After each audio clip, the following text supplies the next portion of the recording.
Hello hi friends ഇന്ന് ഞാനൊരു special ചക്കയവിയലിന്റെ റെസിപ്പിയാണ് കാണിക്കുന്നത്.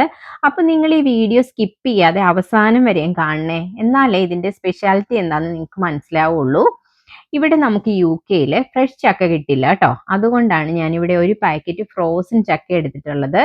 ഇത് നാട്ടിൽ നിന്ന് പച്ച ചക്ക ഫ്രീസ് ചെയ്ത് വരുന്നതാണ്.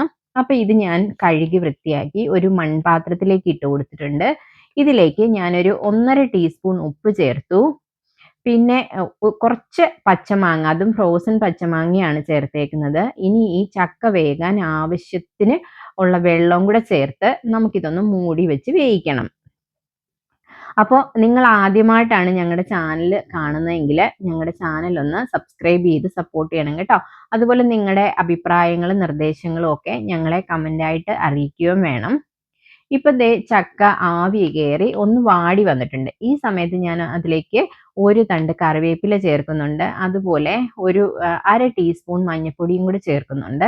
ഇനി ഇത് രണ്ടും കൂടി ചക്കയിലൊന്ന് മിക്സ് ആക്കി ഒന്നുകൂടെ ഒന്ന് മൂടി വെച്ച് വേവിക്കണം. അപ്പോൾ ഈ സമയത്ത് വെള്ളം കുറവാണെങ്കിൽ ചക്കയിൽ കുറച്ചുകൂടെ വെള്ളം ചേർത്ത് വേണം മൂടി വെച്ച് വേവിക്കാനായിട്ട്.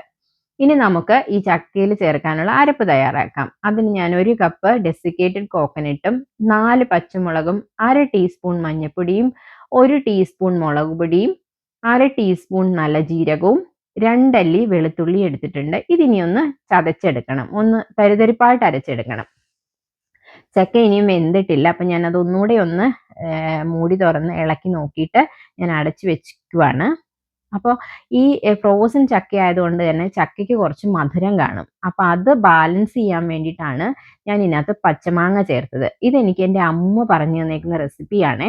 കാരണം ഞാൻ പല പ്രാവശ്യം ഇത് ഉണ്ടാക്കാൻ നോക്കിയിട്ട് ഫ്ലോപ്പ് ആയി പോയിട്ടുണ്ട്. അപ്പോൾ അമ്മൂമ്മയോട് വിളിച്ചു ചോദിച്ചപ്പം അമ്മൂമ്മയാണ് ഇതെനിക്ക് പറഞ്ഞു തന്നത്. കുറച്ച് പച്ചമാങ്ങയും കുറച്ചേറെ മുളകും കൂടി ചേർത്ത് കഴിഞ്ഞാൽ ഇതിൻ്റെ മധുരം ബാലൻസ് ചെയ്യാൻ പറ്റുമെന്ന്. അപ്പം നമ്മുടെ ചക്ക വെന്തതിലേക്ക് ഞാൻ അരപ്പ് ചേർത്ത് കറിവേപ്പിലയും കൂടി ചേർത്തിട്ട് അത് മൂടി വെച്ചൊരു 2 മിനിറ്റ് കൂടെ ഒന്ന് വേവിച്ചു.